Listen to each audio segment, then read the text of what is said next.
World peace, world peace, world peace. The entire world is one big family. Thanks for watching Peace Ravi TV. You are my lovely family. Vanakkam, Namaste, Namaskar, Antaniki Namaskaram, Assalamu alaikum, Sastrikal, Bonjour, Buongiorno, ¿Cómo está? Ohayo gozaimasu, Shangu Hao. Well, good day everybody. And today, successfully,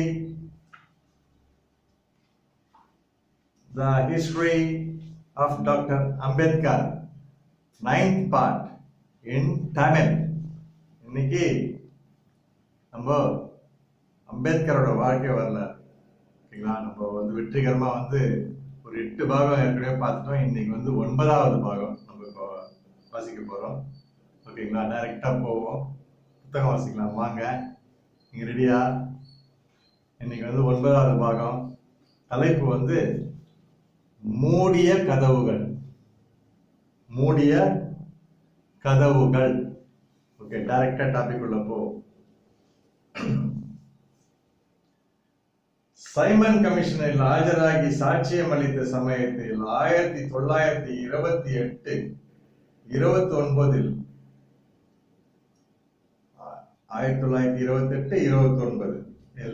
பம்பாயில் நடைபெற்ற நெசவாள தொழிலாளர்கள் பிரச்சனை அம்பேத்கரின் கவனத்தை கலைத்தது. ஆலை நிர்வாகத்தின் தொழிலாளர் விரோத நடவடிக்கைகள் காரணமாக ஏற்பட்ட அதிருப்தி தொழிலாளர்களை தொடர் வேலை நிறுத்தம் செய்வதற்கு தூண்டியிருந்தது. வெறுமனே தொழிலாளர் விரோத போக்கு என்று மேலோட்டமாக கிடைத்த தகவலை அம்பேத்கர் ஏற்கவில்லை. இன்னும் கொஞ்சம் ஆழமாக சென்று விஷயத்தை கவனிக்க விரும்பினார். பம்பாயில் உள்ள நெசவு தொழிற்சாலையில் ஒவ்வொரு தொழிலாளரும் 3 விசைத்தறிகளை இயக்க வேண்டும் என்ற புதிய நடைமுறை அமல்படுத்தப்பட்டது. வேறு வகையில் சொல்வதென்றால் ஒரு தொழிலாளிக்கு 3 பங்கு வேலைகள் செய்ய வேண்டும். ஆனால் சம்பளத்தில் எந்த மாற்றமும் இருக்காது. தொழிலாளர்களிடம் பேசியதில் இது தொழிலாளர்களின் உழைப்பை உறிஞ்சும் திட்டம் என்பது புரிந்தது. போதாத குறைக்கு ஆள் குறைப்பு முயற்சியிலும் தொழிற்சாலை நிர்வாகத்தினர் இறங்கியிருந்தனர். நிர்வாகத்தின் தொழிலாளர் விரோத போக்கை கண்டித்து போராட்டத்தில் ஈடுபட்டனர் தொழிலாளர்கள். அது நிர்வாகத்தின் தொழிலாளர் விரோத போக்கை நிர்வாகத்தின் தொழிலாளர் விரோத போக்கை கண்டித்து போராட்டத்தில் ஈடுபட்டனர் தொழிலாளர்கள். சாதாரணமாக தொடங்கிய போராட்டம் கிர்னி காம்கார் மாகாண மண்டல் என்கிற தொழிற்சங்கத்தின் தலையீடு காரணமாக தொடர் வேலை நிறுத்தமாக உருமாற்றம் அடைந்தது. கிட்டத்தட்ட 6 மாதங்களுக்கு மேல் போராட்டம் நீடித்தது. 1.5 லட்சத்துக்கு மேற்பட்ட தொழிலாளர்கள் அந்த போராட்டத்தில் ஈடுபட்டதால் நிலைமை சிக்கலாகிக் கொண்டே போனது. அவர்களில் வறுமையில் வாடும் தீண்டப்படாத மக்களும் அடக்கும். உடனடியாக இதில் தலையிட்டு தீர்வு காண விரும்பினார் அம்பேத்கர். அவர் அதில் தலையிட விரும்பியதற்கு இன்னொரு காரணமும் இருந்தது. அது கம்யூனிச தொழிற்சங்கங்கள் மீது அவருக்கு இருந்த அதிருப்தி. கம்யூனிச தொழிற்சங்கங்கள் தங்களுடைய அரசியல் சுய லாபத்துக்காக போராட்டங்களை விரைந்து முடிக்க விரும்புவதில்லை. முடிந்தவரை காலம் தாழ்த்துகின்றன. பிறகு ஆசுவாசமாக ஆலை நிர்வாகத்துடன் பேச்சுவார்த்தை நடத்துகின்றனர். பிறகு வேறு வழி இல்லாமல் ஏதோ ஒரு முடிவுக்கு வருகின்றனர்.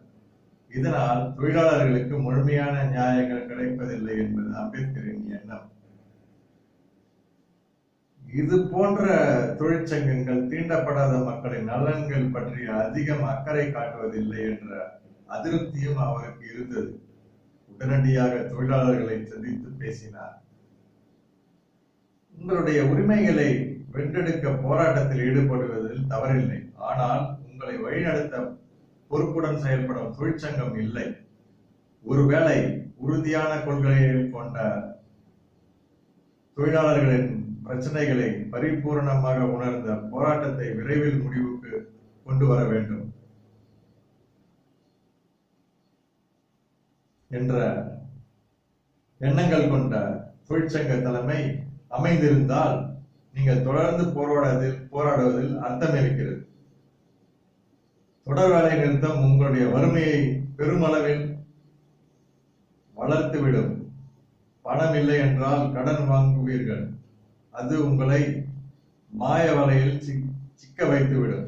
ஆகவே சூழ்நிலையை புரிந்து கொள்ளுங்கள். வேலை நிறுத்தத்தில் இருந்து விலகுங்கள். அதுதான் புத்திசாலித்தனமான அணுகுமுறை. அம்பேத்கரின் பேச்சுகள் தீண்டப்படாத வகுப்பை சேர்ந்த தொழிலாளர்கள் மத்தியில் புதிய சிந்தனையை ஏற்படுத்தியது. ஆனாலும் போராட்டத்தில் கைவிடுவதில் அவர்களுக்கு விருப்பம் இருக்கவில்லை. ஏழை தொழிலாளர்களை அவர்களுடைய குடியிருப்புகளுக்கே நேரில் சென்று சந்தித்து பேசினார். முதலாளிகளுடனும் மோதலில் ஈடுபட்டு உங்களுடைய சக்தியை வீணடித்து விட வேண்டாம் என்று அவர்களை கேட்டுக்கொண்டார். தொழிலாளர்கள் மத்தியில் மெல்ல மெல்ல மனமாற்றம் ஏற்பட தொடங்கியது. தொழிற்சங்க தலைவர்களுக்கு அம்பேத்கருடைய முயற்சிகள் துளியும் பிடிக்கவில்லை. தொழிலாளர்கள் மத்தியில் பிளவை ஏற்படுத்தும் வகையில் செயல்படுவதாக குற்றம் சாட்டினர். ஆனால் எதை பற்றியும் அம்பேத்கர் அலட்டிக் கொள்ளவில்லை. பேச்சுவார்த்தைகளை தொடர்ந்தார். அம்பேத்கருடைய உயிருக்கே ஆபத்து ஏற்படக்கூடும் என்ற சூழல் ஏற்பட்டது. ஆனாலும் தனது பணிகளை தொடர்ந்தார். அடிமை எண்ணம் இல்லை. ஆகவே அச்சம் இல்லை. அவருக்கே தெரியாமல் அவருக்கு ரகசிய பாதுகாப்பு அளிக்கும் காரியத்தில் அம்பேத்கர் ஆதரவாளர்கள் ஈடுபட்டனர். அம்பேத்கரின் தொடர் முயற்சிகள் பலனளித்தன. போராட்டத்தை கைவிட்ட தீண்டப்படாத ஜாதியைச் சேர்ந்த தொழிலாளர்கள் மீண்டும் பணியில் ஈடுபட தொடங்கினர். தொழிலாளர்கள் நல நடவடிக்கையில் முதன்முறையாக ஈடுபட்ட அம்பேத்கருக்கு கிடைத்த முதல் வெற்றி இது. சைமன் கமிஷன் அறிக்கை வெளியானது. அதில் பல விஷயங்களில் அம்பேத்கருக்கு கருத்து வேறுபாடுகள் இருந்தன. தன்னுடைய விமர்சனங்களை, அதிருப்திகளை, ஏமாற்றங்களை, கருத்துக்களை எல்லாம் அறிக்கையாக எழுதி வெளியிட்டார். பம்பாய் மாகாணத்தில் இருந்து கர்நாடக பகுதிகளை தனியாக பிரித்துவிட வேண்டும் என்ற கோரிக்கை பெரிய அளவில் எழுந்திருந்தது. அது தனக்கு ஏற்புடையதல்ல என்ற கருத்தை பதிவு செய்த அம்பேத்கர் ஒவ்வொரு மொழிக்கும் ஒரு மாகாணம் என்ற கொள்கை நடைமுறையில் மிகவும் சிக்கலானது. இதன் அடிப்படையில் மாநிலங்களை பிரிக்க தொடங்கினால் மாநிலங்களின் எண்ணிக்கை கட்டுக்குள் அடங்காது. பொதுவான தேசிய உணர்வை உருவாக்க வேண்டிய நேரம் இது. முதலில் நான் இந்தியன், அதன் பிறகு மராத்தியன், கன்னடியன் என்ற கொள்கையையே மாற்ற வேண்டும். முதலில் நான் இந்தியன், இறுதியிலும் நான் இந்தியனே என்ற உணர்வை மக்கள் மத்தியில் ஏற்படுத்த வேண்டும். அதற்கு பெயர்தான் நாட்டுப்பற்று. இதுதான் அம்பேத்கர் முன்வைத்த கருத்து. அதே போல இஸ்லாமியர்கள் தனித்தொகுதி விஷயத்திலும் அம்பேத்கர் மாற்று கருத்தை கொண்டிருந்தார். இஸ்லாமியர்கள் இந்தியாவில் மட்டும் சிறுபான்மையினராக இல்லை. பல்கேரியா, கிரீஸ், ருமேனியா ஆகிய நாடுகளிலும் சிறுபான்மையினராகவே உள்ளனர். ஆனால் அங்கே எல்லாம் அவர்கள் தனித்தொகுதி கேட்டு போராடுவது கிடையாது. இருப்பினும் அவர்கள் அங்கே ஓரளவுக்கு நல்ல நிலையில் தான் வாழ்ந்து கொண்டிருக்கிறார்கள். இன்னும் சொல்ல போனால் உறுதி செய்யப்பட்ட விகிதாச்சார பிரதிநிதித்துவம் என்பது இல்லாமலேயே அவர்கள் வாழ்கிறார்கள். ஆகவே இந்தியாவில் தனி இஸ்லாமியர் தொகுதி கோருவது தேவைக்கு அதிகமானது, எல்லோராலும் ஏற்க முடியாது என்றார் அம்பேத்கர். 1928 ஜூன் மாதம் அம்பேத்கர் மிக முக்கியமான முடிவு ஒன்றை எடுத்தார். நேற்று வரை அம்பேத்கரை தூக்கி சுமந்த வாகனமான பகிஷ்கரா ஹிதகாரணி சபையை கலைப்பது என்று தீர்மானித்தார்.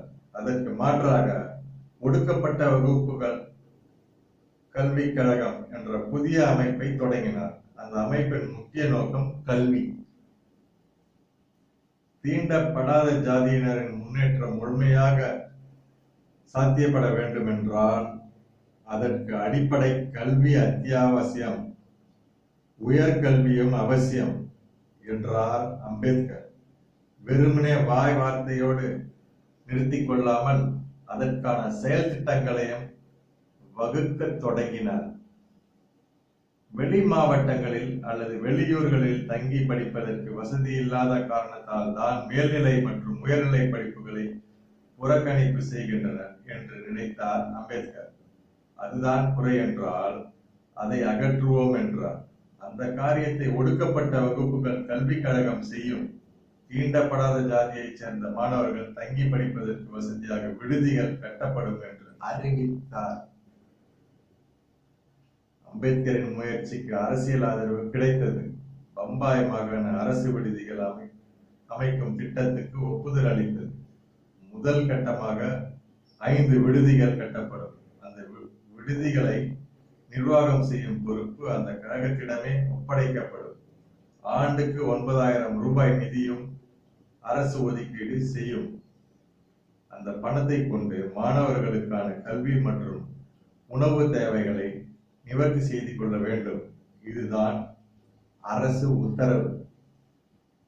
அரசின் உதவிகள் அம்பேத்கரை உற்சாகப்படுத்தின. அந்த கல்வி கழகத்தின் பொதுச் செயலாளராக தன்னுடைய பணியை தொடர்ந்தார். அறக்கட்டளை மற்றும் சங்கங்கள் பதிவு சட்டத்தின் கீழ் அந்த கல்வி கழகம் பதிவு செய்யப்பட்டது. அதை நிர்வகிப்பதற்கென்று ஆட்சி மன்ற குழு, ஆலோசனை குழு ஆகியன உருவாக்கப்பட்டன. அரசு நிதி வழங்கிய திட்டங்கள் தொடங்கின. மாணவர்கள் பயன்பெற்றனர். அதில் எந்த பிரச்சனையும் இல்லை. ஆனால் பற்றாக்குறை இல்லாத இடம் எது?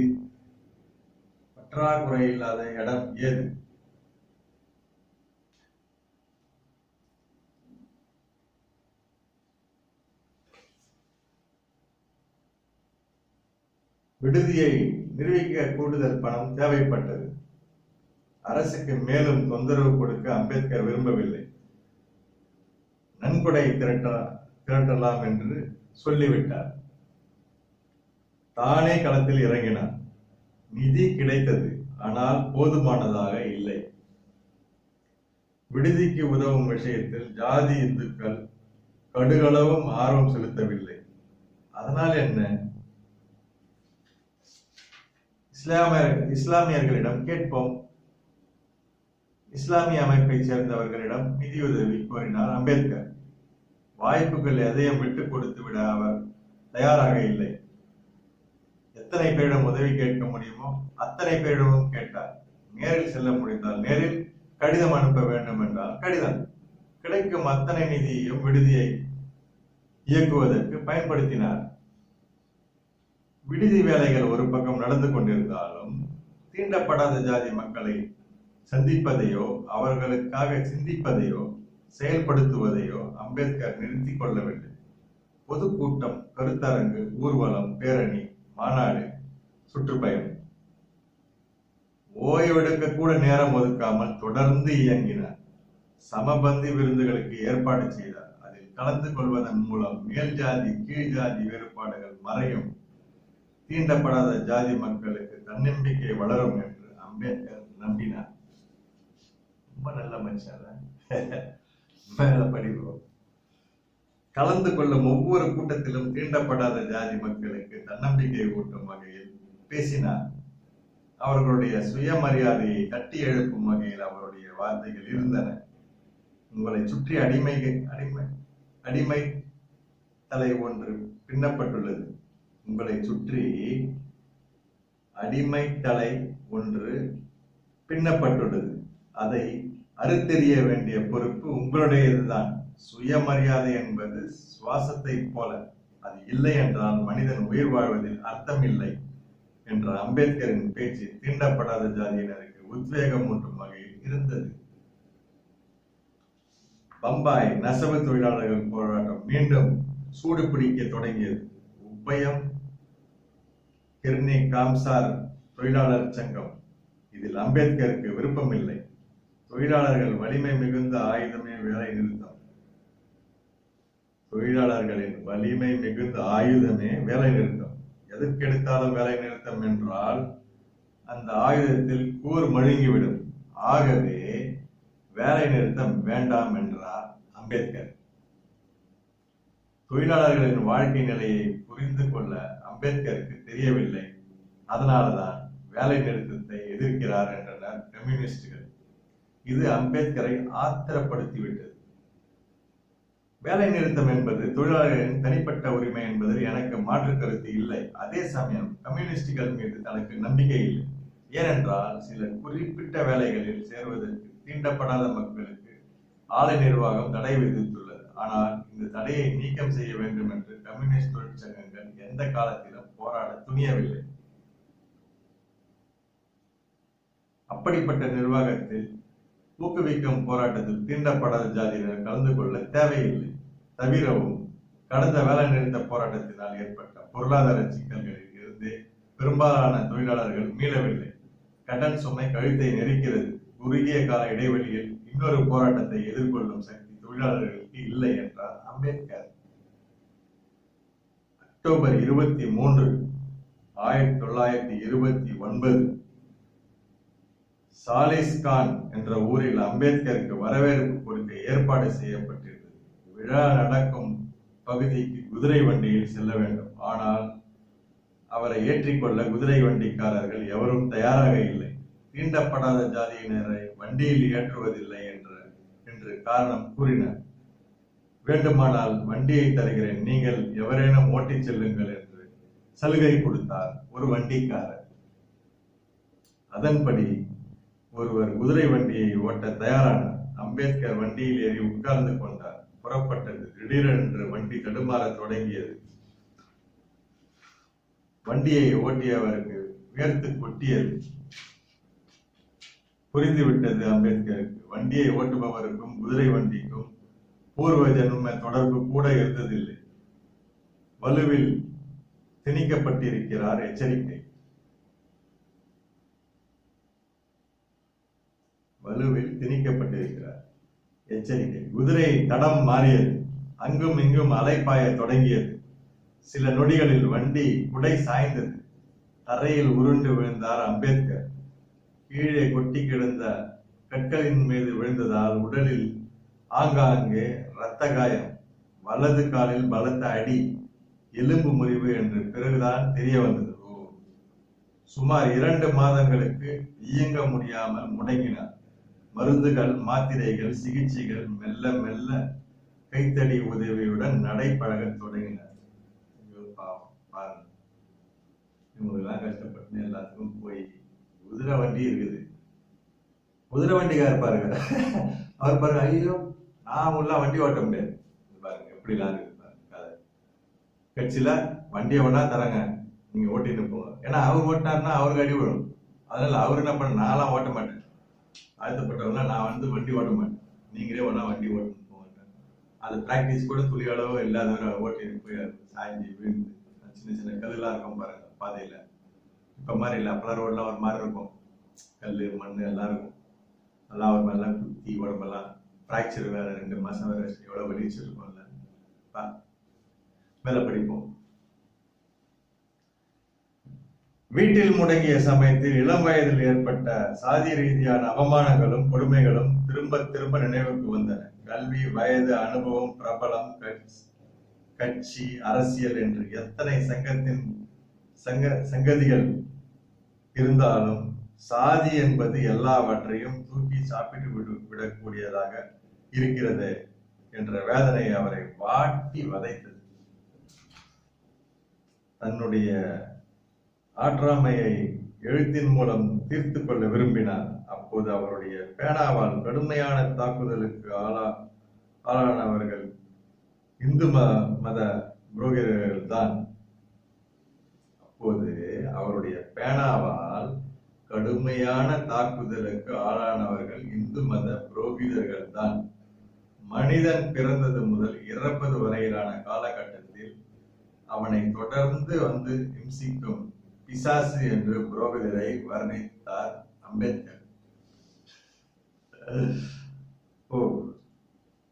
கடவுளுக்கும் மனிதனுக்கும் இடையே, அதான் அந்த காலெல்லாம் ஒண்டி வீட்டுல படுத்துருக்காரு பாருங்க, அந்த நேரத்துல பேனா வைத்திருக்க அவர் பாட்டுக்கு எழுத, கடவுளுக்கும் மனிதனுக்கும் இடையே இழிவான ஏமாற்று வித்தைகளை செய்து வயிற்றை வளைக்கிறார்கள் புரோகிதர்கள்.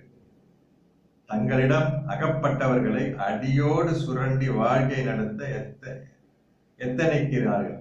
ஏழை எளியவர்களின் ரத்தத்தை உறிஞ்சும் புரோகிதர்களையும் எல்லோரும் புறக்கணிக்க வேண்டும் என்று கேட்டுக்கொண்டார் அம்பேத்கர். 1929 டிசம்பர் மாதத்தில் தர்வாட் என்ற இடத்தில் ஒடுக்கப்பட்ட மக்கள் மாநாடு ஒன்றை கூட்டினார் அம்பேத்கர். அதில் மகர், மங், சம்பர், தோர், பிங்கி உள்ளிட்ட தீண்டப்படாத ஜாதியினரின் பெரும்பாலான பிரிவினரும் கலந்து கொண்டனர். மிக பெரிய அளவில் திரண்டிருந்த கூட்டத்தை பார்த்ததும் அம்பேத்கருக்கு உற்சாகம் வந்துவிட்டது. பேசத் தொடங்கினார்.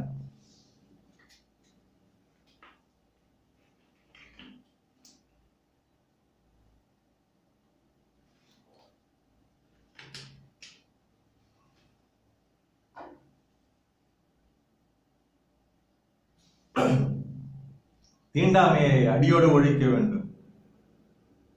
வெறுமனே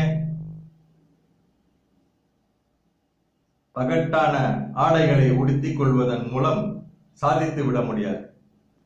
அரசியல் அதிகாரத்தை கைப்பற்ற வேண்டும். அதன் மூலமே நம்முடைய இலக்கை அடைய முடியும். நம்மை நாமே மேம்படுத்திக் கொள்ள வேண்டும். எந்தெந்த துறைகளில் எல்லாம் நாம் பலவீனமாக இருக்கிறோம் என்பதை நாமே சுய பரிசோதனை செய்து கொள்ள வேண்டும். அவற்றை மெல்ல மெல்ல களைய வேண்டும். அதன் மூலமே அதிகார வட்டத்தை நோக்கி வெற்றிகரமாக நகர முடியும். அதற்கு முன்னால் நம்முடைய நாடு பிரிட்டிஷாரிடம் இருந்து சுதந்திரம் அடைய வேண்டும். வர்த்தக நோக்கத்துடன் செயல்பட்டு வரும் பிரிட்டிஷ் ஆட்சியை நான் முற்றிலுமாக வெறுக்கிறேன். அடுத்ததாக ஆலய நுழைவு மீது அம்பேத்கருக்கு கவனம் திரும்பியது. தொடக்க காலத்தில் அம்பேத்கர் விருப்பத்துடன் சென்ற மார்க்கம் இது. தீண்டப்படாத ஜாதியினரின் விடுதலையில் கணிசமான பங்கு ஆலய நுழைவு போராட்டத்தில் தான் இருக்கிறது என்று அம்பேத்கர் பரிபூர்ணமாக நம்பியிருந்த காலகட்டம் அது. நாசிக் நகரில் இருக்கும் ராமர் ஆலயத்துக்குள் தீண்டப்படாத மக்களும் செல்ல வேண்டும் என்பதை வலியுறுத்தி போராட்டத்தில் ஈடுபட வேண்டும் என்று வலியுறுத்தினார். மக்களை அணிதிரட்டும் முயற்சியிலும் ஈடுபட்டார். இதற்காக போராட்ட குழு ஒன்றும் நாசிக்கில் ஏற்படுத்தப்பட்டது. உடனடியாக காலக்கெடுவை நிர்ணயம் செய்யுங்கள். அந்த கெடுவுக்குள்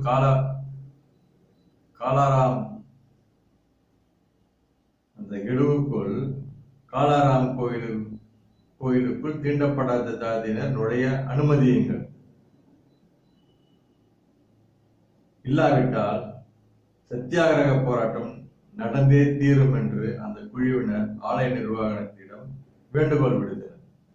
அதே சமயம் அந்த கோவிலில் இருக்கும் ராமனை தரிசிக்க ஏராளமான தீண்டப்படாத மக்கள் திரட்டப்பட்டனர். மார்ச் 2, 1930 பந்தலில் பெருந்திரளான மக்கள் திரண்டிருந்தனர்.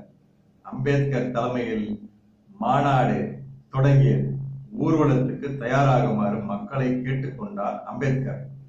மாணவர்கள், இளைஞர்கள், ஆண்கள், பெண்கள் என்று தனித்தனி வரிசையில் அணிவகுத்தனர். ஆலய நுழைவுதான் அவர்களுடைய திட்டம்.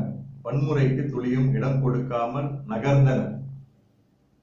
ஆனால் சாதி இந்துக்கள் அத்தனை சுலபத்தில் விட்டு கொடுத்து விடுவார்களா என்ன? ஆலயத்துக்குள் நுழைவதற்கான அத்தனை வழிகளும் முன்கூட்டியே அடைக்கப்பட்டு விட்டன. எல்லாம் ஜாதி இந்துக்களின் கைங்கரியம். விளைவு தீண்டப்படாத ஜாதியினர் மட்டுமல்ல, ஜாதி இந்துக்களும் ஆலயத்துக்குள் நுழைய முடியாத சூழல். எல்லாம் திட்டமிட்டே நடத்தப்பட்ட காரியங்கள். விஷயம் அம்பேத்கருக்கு தெரிய வந்தது. கோயிலுக்குள் நுழைய முடியாத சூழல். ஒன்றும் பிரச்சனை இல்லை. ஒவ்வொரு வாசலுக்கு எதிரிலும் சம்மணம் போட்டு அமர்ந்து விடுங்கள். பூஜை செய்பவர்கள் பூஜிக்க தொடங்குங்கள். பாட விரும்பினால் பாடுங்கள். அடுத்தடுத்து என்ன என்பதை பிறகு சொல்கிறேன். போராட்டம் தொடர்ந்தது. ஒரு நாள், ஒரு வாரம், ஒரு மாதம் வலுத்து கொண்டே போனது. இடையிடையே ஜாதி இந்துக்களும் தீண்டப்படாத ஜாதியினரும் இடையே வாக்குவாதங்கள், தகராறுகள், கை கலப்புகள், மோதல்கள். ஆலயத்தின் 4 கதவுகளும் மூடப்பட்ட நிலையிலேயே இருந்தன. ஒரு குறிப்பிட்ட தினத்தில் ராமனின் சிலையை தேரில் வைத்து வெளியே அழைத்து கொண்டு வர வேண்டும் என்பது அங்கே கடைபிடிக்கப்படும் சடங்கு. ஆனால் நிலைமை அத்தனை திருப்திகரமாக இல்லை. இரு தரப்புமே உணர்ச்சி கொந்தளிப்பில் இருந்தன. இரு தரப்புக்கும் இடையே உடன்பாடு ஒன்று எட்டப்படாதவரை அந்த சடங்கை செய்வதற்கு வாய்ப்பில்லை. இருதரப்பு பிரதிநிதிகளும் பேச்சுவார்த்தைக்கு அழைக்கப்பட்டனர். நீண்ட நேரம் வாத பிரதிவாதங்கள் நடந்தன. ஒரு வழியாக உடன்பாடு எட்டப்பட்டது. இருதரப்பில் இருந்தும் பிரதிநிதிகள் தேர்வு செய்யப்பட்டு அவர்கள் மட்டும் இணைந்து தேரை இழுத்துச் செல்வது என முடிவானது. அம்பேத்கர் ஒப்புக்கொண்டார். தங்கள் தரப்பில் இருந்து கலந்து கொள்ளும் நபர்களையும் தேர்வு செய்தார். போராட்டம் வெற்றி கட்டத்தை நோக்கி நகர்ந்து கொண்டிருக்கிறது என்ற பெருமிதம் அம்பேத்கரின் முகத்தை ஆக்கிரமித்து இருந்தது. ஓய்வெடுத்துக் கொண்டிருந்த அம்பேத்கரை சில தீண்டப்படாத ஜாதியினர் வந்து சந்தித்தனர். பேச்சுவார்த்தை நடந்தது. தேர்வு எட்டப்பட்டது. இதில் எந்த பிரச்சனையும் இல்லை. இருந்தாலும் சாதி இந்துக்களுக்கு தங்கள் மீது அடக்க முடியாத அளவுக்கு ஆத்திரம் ஏற்பட்டுள்ளது. அவர்களுடைய ஆத்திரம் வன்முறையாக வெடித்து விடுவதற்கும் வாய்ப்புகள் இருக்கின்றன. ஆகவே தேரிழுக்கும் இடத்துக்கு நாங்கள் வர வேண்டாம் என்று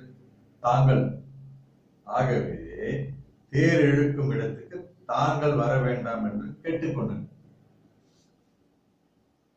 பலத்த சிரிப்பையே பதிலாக கொடுத்தார் அம்பேத்கர். எது நடந்தாலும் சரி, தேரிழுப்பின் போது உங்களுடன் நான் இருப்பேன். இதில் எந்த மாற்றமும் இல்லை. வாரங்கள் போகலாம் என்று தேரை இழுக்கும் இளைஞர்களை தன்னுடன் அழைத்துக் கொண்டு ஆலயத்தை நோக்கி விரைந்தார். திடீரென அம்பேத்கர் உள்ளிட்டோரை வன்முறை கும்பல் ஒன்று தடுத்து நிறுத்தியது. வலுக்கட்டாயமாக அவர்களை வம்புக்கு இழுத்தனர் அந்த கலகக்காரர்கள். என்ன ஏது என்று விசாரிப்பதற்குள் இரு தரப்புக்கும் இடையே மோதல் ஏற்பட்டது. நேரம் கடந்து கொண்டே இருந்தது. கலவரம் நடந்து கொண்டிருக்கும் அதே நேரத்தில் இன்னொரு ஜாதி இந்து குழுவினர் தேரை மின்னல் வேகத்தில் இழுக்கத் தொடங்கினர். திட்டமிட்டு ஏமாற்றப்பட்ட தீண்டப்படாத ஜாதியினர் ஆத்திரம் மேலோங்க ஜாதி இந்துக்களுடன் மோதலில் ஈடுபட்டனர். தேரை கைப்பற்றவும் முயற்சி செய்தனர். இரு தரப்புக்கும் இடையே கடுமையான மோதல், கல்வீச்சு தாக்குதல்கள். அம்பேத்கருக்கும் லேசான காயங்கள் ஏற்பட்டன. நாசிக் நகரம் வன்முறை வெள்ளத்தில் மிதந்தது. தாக்குதல் காரணமாக சரிந்த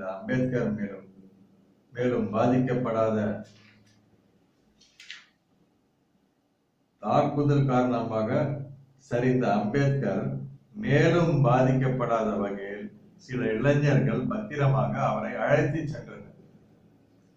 கலவரத்தை நிறுத்த அம்பேத்கர் உள்ளிட்ட தலைவர்கள் ஏராளமான முயற்சிகளை எடுத்தனர். பகிரீத முயற்சிகளுக்கு பிறகே கலவரம் அடங்கியது. மழை விட்டது. துவானம். தங்களை தீண்டப்படாத ஜாதியினர் அவமானப்படுத்தி விட்டதாக கருதிய ஜாதி இந்துக்கள் உள்ளுக்குள் விரோதத்தை வளர்த்து கொண்டனர். எங்களையே எதிர்க்க துணிந்த உங்களுக்கு தெருக்களில் நடமாட உரிமை கிடையாது என்று மிரட்டினர். எங்களுடைய கடைகளில் பொருள்களை வாங்க உங்களுக்கு உரிமை இல்லை என்றனர். பலத்த சிக்கல்களை தீண்டப்படாத ஜாதியினர் எதிர்கொள்ள வேண்டியிருந்தது. இத்தனை நடந்த பிறகும் காலாராம் ஆலய போராட்டத்தை கைவிட தீண்டப்படாத ஜாதியினர் விருப்பமில்லை. இத்தனை நடந்த பிறகும் காலாராம் ஆலய போராட்டத்தை கைவிட தீண்டப்படாத ஜாதியினர் விரும்பவில்லை. உறுதி குறையாமல் போராட்டத்தை தொடர்ந்தனர். ஆலய போராட்டம் 1935 அக்டோபர் மாதம் வரை நீடித்தது. ஆகஸ்ட் 8, 1930 நாக்பூரில் அனைத்து இந்திய தீண்டப்படாத வகுப்பினர் மாநாடு அம்பேத்கர் தலைமையில் கூடியது. அந்த மாநாட்டில் மெட்ராஸ், உத்தரப்பிரதேசம், பீகார், ஒரிசா உள்ளிட்ட பகுதிகளில் இருந்து தாழ்த்தப்பட்ட மக்களின் தலைவர்கள் மற்றும் பிரதிநிதிகள் கலந்து கொண்டனர். அந்த மாநாட்டில் பேசிய அவர் ஜாதி இந்துக்கள் மற்றும் அவர்களுடைய அணுகுமுறை குறித்து கடுமையான கருத்துக்களை முன்வைத்தார். ஒரு நாடு எவ்வளவுதான் சிறந்த நாடாக இருந்தாலும் அந்த நாட்டுக்கு இன்னொரு நாட்டை ஆளுகின்ற தகுதி கிடையாது. அதே போல ஒரு வகுப்பு என்னதான் நல்ல வகுப்பாக இருந்தாலும் அது இன்னொரு வகுப்பின் மீது ஆதிக்கம் செலுத்தக்கூடாது. சமுதாயத்தில் உள்ள அத்தனை அதிகாரங்களையும் தங்கள் பக்கம் வளைத்து வைத்திருக்கும் மேல் ஜாதியினரே மேலும் மேலும் அதிகாரம் வேண்டும் என்று அறைகூவல் விடுக்கின்றனர். அவர்கள் தான் தீண்டாமை புரவலர்கள். அம்பேத்கரின் அடுத்த குறி சைமன் கமிஷனின் பரிந்துரைகள். அதிகபட்ச எதிர்பார்ப்புடன் சைமன் கமிஷனை ஆதரித்து சாட்சியமளித்த அம்பேத்கருக்கு அதன் பரிந்துரைகள் கடும் அதிருப்தியை கொடுத்தன. முக்கியமாக தீண்டப்படாத ஜாதியினர் தேர்வில் போட்டியிட வேண்டும் என்றால் அதற்கு ஆளுநரிடம் ஒப்புதல் பெற வேண்டும் என்றும், அதே சமயம் ஆளுநர் நினைத்தால் தீண்டப்படாத ஜாதியை சேராத ஒருவரையும் நியமிக்கலாம் என்றும் சைமன் கமிஷன் கூறியிருந்ததை கடுமையாக எதிர்த்தார் அம்பேத்கர். ஒரு நியமன முறையின் இன்னொரு வடிவம், எங்கள் பிரதிநிதி யார் என்பதை முடிவு செய்யும் அதிகாரம் எங்களுக்கு தான் இருக்க வேண்டும் என்பது உறுதியாக இருக்க வேண்டும். இதில் எந்த விதமான தடையோ நிபந்தனையோ இருக்கக்கூடாது. நம்முடைய நலன்களை தீர்மானிப்பதில் நாம் தான் சிறந்த நீதிபதியாக இருக்க முடியும். நமக்கு எது நல்லது என்பதை முடிவு செய்பவர் ஆளுநராகவே இருந்தாலும் அதை நாம் அனுமதிக்க கூடாது என்று ஆவேசம் குறையாமல் பேசினார் அம்பேத்கர். அந்த மாநாட்டில் அம்பேத்கர் பல முக்கிய பிரச்சனைகள் குறித்து தன்னுடைய கருத்துக்களை பகிரங்கமாக வெளிப்படுத்தினார். ஆபத்துகள் நிறைந்த முழுமையான சுதந்திரத்துக்கு பதில்